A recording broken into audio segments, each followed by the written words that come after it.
Cost of living, yeah, very different. So Norway is obviously one of the most expensive countries in the world. I think it might be second or third. I'm not sure. I felt like clothes were similarly priced in Norway. Maybe people won't agree with me, but I felt like they were pretty reasonable. Groceries are more expensive. Yes, housing is very expensive in Norway, very expensive.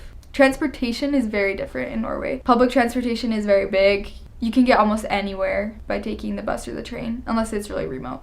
I got really used to taking the bus everywhere, taking the train, meeting new people on the bus and the train. That was my favorite way to talk to people and, yeah, meet new people was by talking to them on public transportation. And it's just really convenient. They have a really good system there.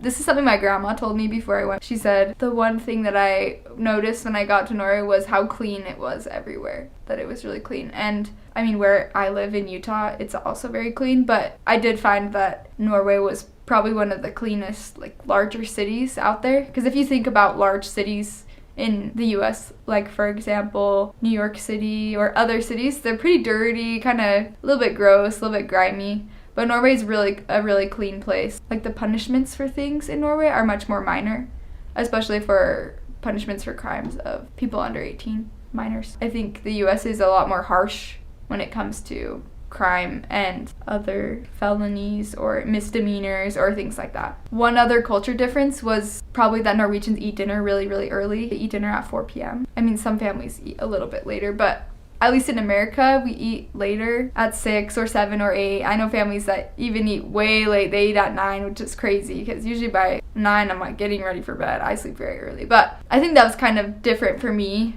to eat dinner that early, but I liked it a lot.